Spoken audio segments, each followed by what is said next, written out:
சென்னை வானிலை ஆய்வு மையத்தின் நாடா புயல் எச்சரிக்கையை அடுத்து தமிழகத்தின் 5 மாவட்டங்களில் பள்ளிகளுக்கு விடுமுறை என அறிவிக்கப்பட்டிருக்கிறது. நாளையும் நாளை மறுநாளும் இந்த விடுமுறை அறிவிக்கப்பட்டிருக்கிறது. சென்னை, காஞ்சிபுரம், திருவள்ளூர், கடலூர், நாகை ஆகிய 5 மாவட்டங்களில் உள்ள பள்ளிகளுக்கு விடுமுறை அறிவிக்கப்பட்டிருக்கிறது. விழுப்புரம் மாவட்டத்தில் மட்டும் 2 தாலுகாக்களுக்கு விடுமுறை அறிவிப்பு வெளியாகியிருக்கிறது. விழுப்புரம் மாவட்டத்தில் உள்ள வானூர், மரக்காணம் ஆகிய தாலுகாக்களில் உள்ள பள்ளிகளுக்கு விடுமுறை என அறிவிக்கப்பட்டிருக்கிறது.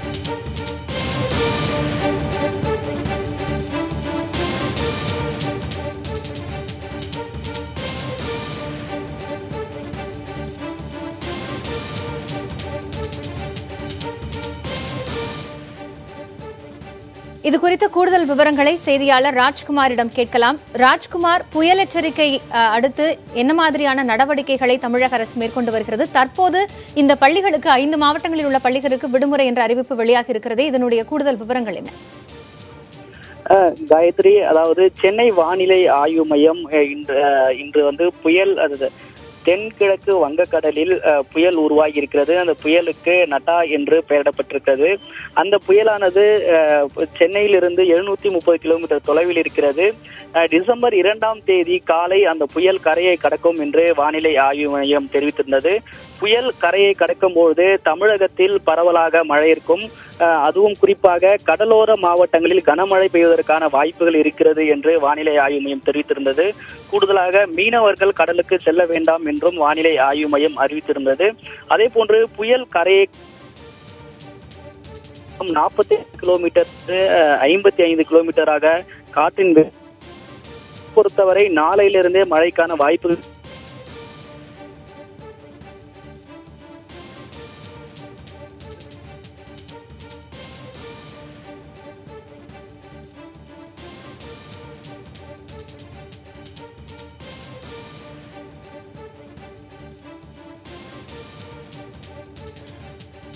தொடர்ந்து செய்தியாளர் ராஜ்குமாரிடம் பேசுவதற்கு முன்பாக திருவள்ளூர் மாவட்ட ஆட்சியர் சுந்தரவள்ளி நம்மளோடு இணைப்பில் இருக்கிறார். அவரிடம் பேசலாம். வணக்கம் மேடம். வணக்கங்க. புயல் எச்சரிக்கையை அடுத்து திருவள்ளூர் மாவட்டத்திற்கும் நாளையும் நாளை மறுநாளும் விடுமுறை அறிவிக்கப்பட்டிருக்கிறது. அங்கு என்ன மாதிரியான முன்னெச்சரிக்கை நடவடிக்கைகள் மேற்கொள்ளப்பட்டு வருகிறது? நம்ம திருவள்ளூர் மாவட்டத்தை பொறுத்த வரைக்கும் மாவட்ட வருவாய் அலுவலர் கேடர்ல ஒரு 3 ஆபீசர்ஸ், மாவட்டத்தை 3 பிரிச்சு 3 ஆபீசர்ஸ் அங்க போட்டிருக்கோம். இது இல்லாம இவங்களுக்கு கீழே ஒரு 23 பிளேஸ் ஐடென்டிஃபை பண்ணி டிப்டி கலெக்டர் கேடர் ஆபீஸ்ல 23 நோடல் ஆபீசர்ஸ் போட்டிருக்கோம். இது இல்லாம ஏற்கனவே மாவட்டத்துல 50 சிறப்பு குழுக்களை போட்டிருக்கோம். அவங்க அத்தனை பேருமே ஹெட் குவார்டர்ஸ்ல இருக்கணும்னு சொல்லி அலர்ட் பண்ணிட்டு அவங்க ஹெட் குவார்டர்ஸ்ல இப்ப இருக்க ஆரம்பிச்சிட்டாங்க. வெரிஃபை பண்ணிட்டு இருக்கோம். ஸோ இத்தனை லைன் டிபார்ட்மெண்ட்ஸை கண்காணிக்கிறதுக்கு நம்ம மாவட்ட ஆட்சியர் அலுவலகத்துல 1077 24 ஹவர்ஸ் இயங்குகின்ற அந்த கட்டுப்பாட்டு அறை இருக்கு. ஊரக வளர்ச்சித்துறை, நம்ம பொதுப்பணித்துறை, அந்த வருவாய்த்துறை போன்ற எல்லா லைன் டிபார்ட்மெண்ட்ஸ், இபி, இது எல்லாமே அலர்ட்ல இருக்காங்க. அத்தனை பேரும் அலர்ட் பண்ணிட்டோம். அது இல்லாம நம்ம மீன்வளத்துறை மூலமாக மீனவர்கள் கடலுக்கு செல்ல வேண்டாம் அப்படின்றத நாங்க ஆல்ரெடி அவங்களுக்கு சொல்லிட்டோம். நேற்று ஈவினிங்கே அவங்களுக்கு சொல்லிட்டோம். யாராவது கடல்ல இருந்தாங்கன்னா அவங்க திரும்பி வரவும் நம்ம மாவட்ட நிர்வாகத்தின் சார்பாக ரெக்வஸ்ட் அவங்கள்ட்ட கொடுத்துட்டோம். இது எல்லாமே நாங்க ரெடி பண்ணிட்டோம். மாவட்டம் உஷார் நிலையில இருக்கு. முன்னெச்சரிக்கை நடவடிக்கைகள் தயாரா இருக்கும். நாங்க கடந்த முறையே அங்க இருக்கக்கூடிய திருவள்ளூர் மாவட்டத்தில் இருக்கக்கூடிய ஏரி குளங்கள் சரியாக தூர்வாரப்படவில்லை அப்படிங்கிற ஒரு புகார் இருந்தது. தற்போது அந்த ஏரிகள்லாம் தூர்வாரப்பட்டிருக்கிறதா? எது போன்ற முன்னெச்சரிக்கை நடவடிக்கைகள் அந்த விஷயத்தில் மேற்கொள்ளப்பட்டிருக்கிறது? நமக்குங்க செப்டம்பர் மாதத்துல இருந்தே பாத்தீங்கன்னா நமக்கு பொதுப்பணித்துறைக்கு சொந்தமான ஏரி குளங்களும் சரி, நம்ம ஊரக வளர்ச்சித்துறைக்கு சொந்தமான ஏரிகளும் சரி, எல்லாமே தூர்வாரப்பட்டு தொடர்ந்து எங்களோட கண்காணிப்புல இருக்கு. பொன்னேரி ஏரியாவுக்கும் அதுக்கப்புறம் இந்த பக்கம் நம்ம திருவள்ளூர் ஏரியாவுக்கும் ஒவ்வொன்றும் ஸ்பெஷல் ஆபீசர்ஸை போட்டுட்டு பொதுப்பணித்துறை மூலமாகவும் நம்ம ஊரக வளர்ச்சித்துறை மூலமாகவும் எல்லாம் டீசில்டேஷன் பண்ணி இப்ப நம்ம ரெடியா இருக்கோம் மழையை ரிசீவ் பண்ண. அங்கு பள்ளிகளுக்கு விடுமுறை வழங்கப்பட்டிருப்பதனால் அங்கு ஏதேனும் யாரையாவது தங்க வைப்பதற்கான ஏற்பாடுகள் ஏதேனும் செய்யப்பட்டிருக்கிறதா? ஏற்கனவே மாவட்டத்துல ஐடென்டிஃபை பண்ணிருக்கோங்க. நிறைய பிளேசஸ் மோர் தென் 200 பிளேசஸ் ஐடென்டிஃபை பண்ணி வச்சிருக்கோம். எங்களுடைய அந்த 23 டெப்டி கலெக்டர் கேடர் ஆபீசர்ஸ் இப்ப ஆல்ரெடி ரெடியா இருக்காங்க. ஸோ சைக்ளோன் ஷெல்டர்ஸும் தயார் நிலையில இருக்கு. நன்றி மேடம். இணைப்புல பல்வேறு தகவல்களை பகிர்ந்து கொண்டமைக்கு நன்றி. தொடர்ந்து நமது கடலூர் செய்தியாளர் ஸ்ரீதர் இணைப்பில் இருக்கிறார். அவரிடம் பேசலாம். ஸ்ரீதர், கடலூர் மாவட்டத்திலும் பள்ளிகளுக்கு நாளையும் நாளை மறுதினமும் விடுமுறை அறிவிக்கப்பட்டிருக்கிறது. அங்கு எதுபோன்ற முன்னெச்சரிக்கை நடவடிக்கைகள் மேற்கொள்ளப்பட்டிருக்கிறது? காயத்ரி, கடலூர் மாவட்டத்தில் 2011ஆம் ஆண்டு ஏற்பட்ட தானே புயலுக்கு பிறகு கடலூர் மாவட்டம் இதுபோல் பேரிடர் காலகட்டத்தில் மிக சிறப்பாக செயல்படுது என்று சொல்லலாம். காரணம், அந்த தானே புயல் சமயத்தில் கடுமையாக கடலூர் மாவட்டம் பாதிக்கப்பட்டது. அதன் பிறகு 2015ஆம் ஆண்டு ஏற்பட்ட கடுமையான வெள்ளத்தால் மிகப்பெரிய பாதிப்பு ஏற்பட்டது. 2015 50க்கும் மேற்பட்டவர்கள் உயிரிழந்தார்கள். இதன் காரணமாக இங்கு பேரிடர் காலத்தில் தற்போது அதிக அளவில் அதிகாரிகள் குவிக்கப்பட்டு அதற்கு தேவையான முன்னெச்சரிக்கை நடவடிக்கை என்பது தொடர்ந்து எடுக்கப்பட்டது. இந்த ஆண்டு தற்போது வரை கிட்டத்தட்ட 100 கோடிக்கு அதிகமாக தூர்வாரும் பணிகள் நடைபெற்றது. அதுவும் குறிப்பாக தனியாரிடம், அதாவது என்எல்சி மூலியமாக மட்டும் 30 கோடி ரூபாய்க்கு வாய்க்கால்கள் தூர்வாரப்பட்டது. வாய்க்கால்கள் தூர்வாரப்பட்ட காரணமாக அதிக அளவு மழை பெய்தாலும் தண்ணீர் வெளியேற அளவுக்கு தற்போது பணிகள் என்பது தொடர்ந்து நடைபெற்று வருது. அது மட்டும் இல்லாமல் தற்போது வங்கக்கடலில் ஏற்பட்டுள்ள இந்த நடா புயல் என்பது டிசம்பர் 2ஆம் தேதி கரையை கடக்கலாம், அதுவும் குறிப்பாக கடலூர் அருகே கடக்கலாம் என்பதற்காக கடலூர் மாவட்டம் முழுவதும் உஷார் நிலைப்படுத்தப்பட்டது. குறிப்பாக மாவட்டம் முழுவதும் உள்ள ஊராட்சிகளில் குடிநீர் தேவையை தற்போதே தயார் நிலை வைக்க வேண்டும். மக்கள் எந்த விதமான பாதிப்பும் ஏற்பட்ட வண்ணம் அதை செய்ய வேண்டும் உடனடியாக மாவட்ட ஆட்சியர் உத்தரவிட்டிருக்கார். அது மட்டும் இல்லாமல் மின்சாரம் துண்டிக்கப்பட்டால் உடனடியாக அந்த பகுதியில் மின்சாரம் செய்கிறார். மின்சாரத்துறை முடுக்கி விடப்பட்டார்கள். அது மட்டும் இல்லாமல் ஏதேனும் பாதிப்பு ஏற்பட்டால் அவர்கள் சுகாதாரத்துறை மூலமாக மருத்துவ சிகிச்சை அளிப்பதற்காக மருத்துவத்துறை தற்போது தயார் நிலை வைக்கப்பட்டது. தொடர்ந்து கடலூர் மாவட்ட கடலோர பகுதியில் உள்ள 49 மீனவ கிராமம் சென்ற மீனவர்களுக்கு அறிவுறுத்தப்படுகிறார்கள், யாரும் கடலுக்கு செல்ல வேண்டாம், கடலோர இடங்களுக்கு படகுகளை அனைத்துமே பாதுகாப்பாக வைக்க வேண்டும் அறிவுறுத்தப்பட்டிருக்கிறார்கள். அது மட்டும் இல்லாமல் வெள்ளம் ஏற்படும் என்ற இடத்தில் தற்போது பொக்லைன் இயந்திரங்கள் தயார் நிலையாக வைக்கப்பட்டுள்ளது. அதே போல் படகுகள் அங்கு தயார் நிலை வைக்கப்பட்டுள்ளது. மீட்பு குழுவும் தற்போது தயார் நிலை வைக்கப்பட்டுள்ளார்கள். 28 இடங்களில் புயல் பாதுகாப்பு மையம் என்பது ஏற்பட்டுள்ளது. ஸ்ரீதர், கடந்த பருவமழையின் போது கடலூர் மாவட்டத்தில் மிகப்பெரிய பாதிப்பு ஏற்பட்டது. இந்த நிலையில் தற்போது மழை பெய்யக்கூடும் என்று வானிலை ஆய்வு மையம் அறிவித்திருக்கிறது.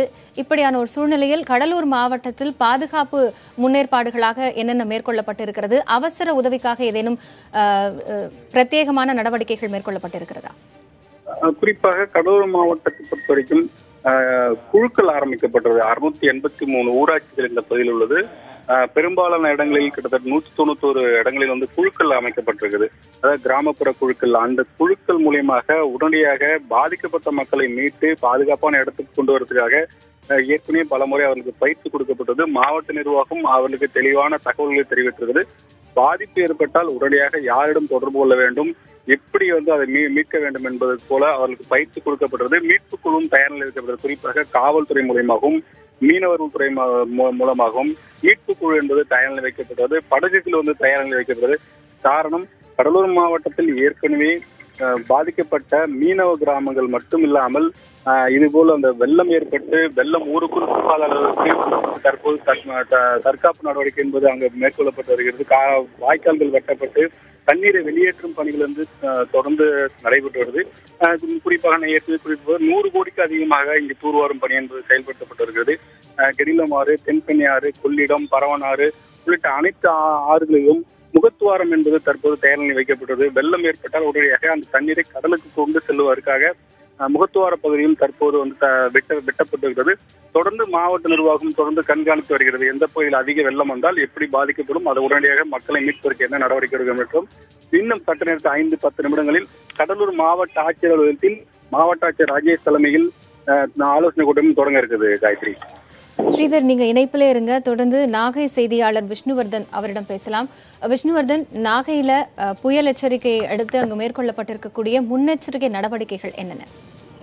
காயத்ரி, அதாவது நாடா புயல் காரணமாக நாகை துறைமுகத்தில் தற்போது 2ஆம் புயல் எச்சரிக்கை கூட ஏற்றப்பட்டிருக்கு.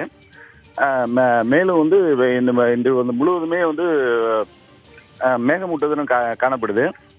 இது மாவட்ட நிர்வாகம் சார்பில் தீயணைப்புத்துறை, வருவாய்த்துறை, பொதுப்பணித்துறை போன்ற துறைகளை தயார் நிலையில முடுக்கி விடப்பட்டிருக்காங்க. இப்ப இது புயல் மற்றும் இந்த வெள்ளம் போல களங்கள்ல ஆறுகள் உடைப்பு ஏற்பட்டா அதுக்கு மணல் மூட்டைகள் தயார் நிலையில வைக்கப்பட்டிருக்கு. மேலும் மரம் இது மாதிரி காற்றின் வேகத்தினால மரங்கள் எதுவும் விழுந்ததுன்னா போக்குவரத்து பாதிப்பு ஏற்படாதவாறு தீயணைப்புத்துறை மூலம் அதை அப்புறப்படுத்துறதுக்கான நடவடிக்கைகள் மேற்கொண்டிருக்கு. விஷ்ணுவர்தன், பள்ளிகளுக்கு விடுமுறை அறிவித்து முன்னெச்சரிக்கை நடவடிக்கை மேற்கொள்ளப்பட்டிருப்பது போல மீனவர்கள் தரப்பில் என்ன மாதிரியான முன்னெச்சரிக்கை அறிவிப்புகளை வெளியிட்டிருக்கிறது மாவட்ட ஆட்சியர் தரப்பிலிருந்து? புயல் சின்னம் உருவானதை அடுத்து மீன்வளத்துறை மூலமாக மீனவர்களுக்கு கடலுக்கு செல்லக்கூடாதுன்னு அறிவித்திருக்காங்க. மேலும் ஆழ்கடலில் மீன்பிடி தொழிலில் ஈடுபட்டிருக்கும் விசைப்படகு மீனவர்களை உடனடியாக கரை திரும்ப வேண்டும் அப்படின்னு சொல்லி அவங்க அறிவிப்பு கொடுத்த நிலையில இதுவரைக்கும் ஒரு 300க்கும் மேற்பட்ட விசைப்படகுகள் கரை திரும்பியிருக்காங்க. மேலும் ஆழ்கடல்ல மீன்பிடியில ஈடுபட்டிருக்க மீனவர்களுக்கு தொலைத்தொடர்பு மூலமாகவும் மீனவர்களும் மீன்வளத்துறை மாவட்ட நிர்வாகம் தகவல் தெரிவிச்சிருக்காங்க. இவங்களும் அவசர கதினா கரை திரும்ப உள்ளாங்க. காயத்ரி, விஷ்ணுவர்தன், நீங்க இணைப்பிலே இருங்க. தற்போது தனியார் வானிலை ஆய்வு மையத்தைச் சேர்ந்த பிரதீப் ஜான் நம்மளோட இணைப்புல வந்திருக்கிறார். அவரிடம் பேசலாம். வணக்கம் சார். வணக்கம் மேடம். இப்போ சென்னை வானிலை ஆய்வு மையத்தின் புயல் எச்சரிக்கையை அடுத்து தமிழகத்தில் இருக்கிற 5 மாவட்டங்களோட பள்ளிகளுக்கு விடுமுறை அறிவித்திருக்கிறது தமிழக அரசு. புயல் முன்னெச்சரிக்கை நடவடிக்கையாக என்ன மாதிரியான விஷயங்களை நீங்க கணித்திருக்கீங்க சார்? இது நம்ம இந்த 5 மாவட்டங்கள்ல பாத்தீங்கன்னா நாளைக்கு கனமழை பெய்ய வாய்ப்பு உள்ளது. சில இடங்கள்ல மிக கனத்த மழை பெய்யவும் வாய்ப்பு உள்ளது. ஸோ இது மோஸ்டா பாத்தீங்கன்னா அரௌண்ட் செகண்ட் அன்னைக்கு நம்ம கோஸ்ட் தமிழகத்தோட கரையை கடக்க வாய்ப்பு உள்ளது. ஸோ அந்த டைம்ல பாத்தீங்கன்னா நீங்க 50 முதல் 60 இல்ல 60 முதல் 70 முதல் அந்த அளவுக்கு நீங்க காற்று வீசக்கூடும். ஸோ அந்த டைம்ல நம்ம கொஞ்சம் ப்ரிகாஷனா இருந்தா போதும். நன்றி சார், இணைப்புல பல்வேறு தகவல்களை பகிர்ந்து கொண்டமைக்கு. வங்கக்கடலில் உருவாகியுள்ள புயல் சின்னம் குறித்து சென்னை வானிலை ஆய்வு மைய இயக்குநர் பாலச்சந்திரனுடன் நமது செய்தியாளர் ராஜ்குமார் கலந்துரையாடல் நிகழ்த்த இருக்கிறார். அதனை நேரலையில் பார்க்கலாம். சென்னை வானிலை ஆய்வு மைய இயக்குனர் பாலச்சந்திரன் தற்போது நம்மோடு இருக்கார். நாம் அவருடன் பேசுவோம். சார் வணக்கம். வங்கக்கடலில் உருவாகியிருக்கக்கூடிய அந்த புயல் தற்போது எவ்வளவு கிலோமீட்டர் தொலைவில் இருக்கு? தமிழகத்தில் எப்போது கரையை கடக்கும்? நேற்று நமக்கு தென்கிழக்கு வங்கக்கடலில் ஒரு வலுவான குறைந்த காற்றழுத்த தாழ்வு பகுதியின் நிலை கொண்டிருந்தது.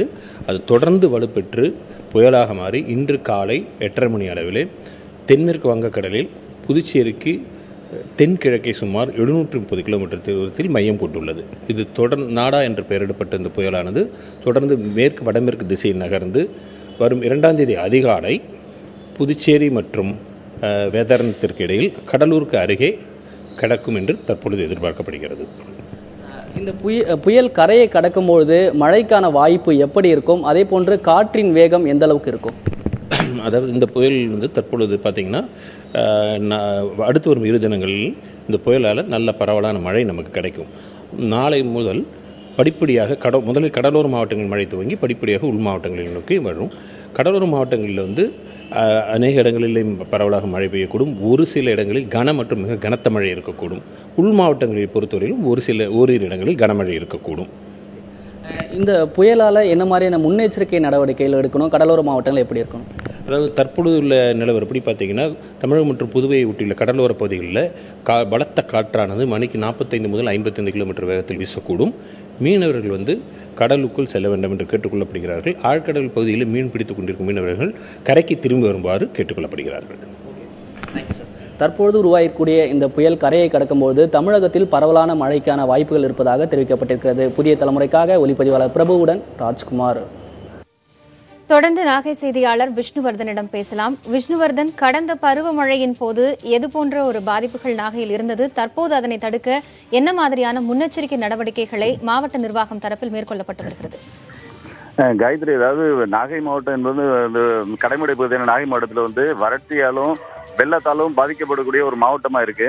இது கடந்த பருவமழையின் போது அதிக அளவுள்ள பாதிக்கக்கூடிய நிலையிலும் போதுமான அளவுக்கு மாவட்ட நிர்வாகம் புயல் மையங்கள் மற்றும் அனைத்து விதமான முன் ஏற்பாடுகளும் செய்யப்பட்டிருந்து தயார் நிலையில வச்சிருந்தாங்க.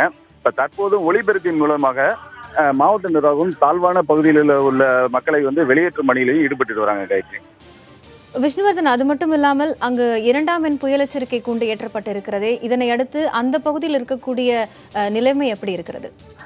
இப்ப தற்சமயம் 2ஆம் புயல் எச்சரிக்கை கூண்டு ஏற்றப்பட்ட நிலையில கடல் சற்று கொந்தளிப்பா காணப்படுது. மேலும் மேகமூட்டத்துடன் காணப்படுவதோடு காற்று மிதமா தற்போது வீசிக்கொண்டிருக்கிறது. மீனவர்கள் தற்சமயம் இப்ப திரும்பி வண்ணம் இருக்காங்க. மேலும் இன்று இரவு நாளை செல்வதற்காக மீனவர்கள் வந்து விசைப்படகு மீனவர்கள் வந்து டீசல் மற்றும் அவங்களுக்கு தேவையான பொருட்களை வந்து சேகரித்த நிலையில வந்து அவங்களும் தற்சமயம் வந்து இதை போக முடியாதுன்றதுனால அதெல்லாம் நிப்பாட்டிட்டு இப்ப தற்சமயம் கடலுக்கு செல்ல முடியாத ஒரு நிலையில இருக்காங்க காயத்ரி. தாழ்வான பகுதியில் இருக்கக்கூடிய மக்கள் எங்கு வந்து தங்க வைக்கப்பட்டு வருகிறார்கள் தற்காலிகமாக, அது குறித்த விவரங்கள் இருக்கிறதா? அதாவது தாழ்வான பகுதியில் இருக்கக்கூடிய மக்களுக்காக புயல் பாதுகாப்பு மையம் மற்றும் வந்து பள்ளிக்கூடங்கள், கல்லூரிகள், சமுதாய கூடங்கள் உள்ளிட்ட பகுதிகளில் வந்து தங்க வைப்பதற்கான முன்னெச்சரிக்கை நடவடிக்கைகள் வந்து மாவட்ட நிர்வாகம், மாவட்ட ஆட்சியர் பழனிசாமி அறிவுறுத்தின் பேரில் வந்து மாவட்ட நிர்வாகம் தற்போது நடவடிக்கையில் இருக்காங்க காயத்ரி. வேறு ஏதேனும் முன்னறிவிப்புகளை மாவட்ட நிர்வாகம் தரப்பிலிருந்து வெளியிடப்பட்டிருக்கிறதா நாகை மாவட்டத்திற்காக? அதாவது மாவட்ட நிர்வாகம் வந்து தொடர்ச்சியாக பொதுமக்களுக்கு அறிவிக்கிறது என்னன்னா, புயல், மழை இது மாதிரி ஒரு காலங்களில் வந்து வானிலை செய்திகள் மற்றும் வந்து தொலைத்தொடர்பு சாதனங்களை வந்து தொடர்ந்து கூர்நோக்கி நம்ம வந்து கேட்டுட்டு இருக்கணும். இது சம்பந்தமா முன் அறிவிப்புகள் எதுவும் தெரிஞ்சதுன்னா உடனடியாக அதுக்கு தகுந்த மாதிரி தங்களை தயார்படுத்திக்கணும். மேலும் வந்து தங்களை வந்து பாதுகாப்பு மட்டும் இல்லாம அடுத்தவங்களை வந்து பாதுகாக்கிறதுக்கான நடவடிக்கையும் செய்யணும் அப்படின்னு சொல்லிட்டு வாலண்டியர்ஸ் எல்லாம் அவங்களை வந்து தயார் நிலையில வந்து ஏற்படுத்தி வச்சிருக்காங்க. தற்போதைய தகவல்களை தந்தமைக்கு நன்றி விஷ்ணுவர்தன். நாடா புயல் எச்சரிக்கையை அடுத்து 5 மாவட்டங்களுக்கு 2 நாட்கள் விடுமுறை அறிவிக்கப்பட்டுள்ளது. இது தொடர்பாக பள்ளிக்கல்வித்துறை வெளியிட்டுள்ள செய்திக்குறிப்பில் நாகை, கடலூர், திருவள்ளூர், காஞ்சிபுரம், சென்னை ஆகிய 5 மாவட்டங்களில் நாளையும் நாளை மறுநாளும் விடுமுறை விடப்படுவதாக தெரிவிக்கப்பட்டுள்ளது. விழுப்புரம் மாவட்டத்தில் வானூர், மரக்காணம் ஆகிய தாலுகாக்களுக்கு மட்டும் 2 நாட்கள் விடுமுறை அளிக்கப்படுவதாக கூறப்பட்டிருக்கிறது.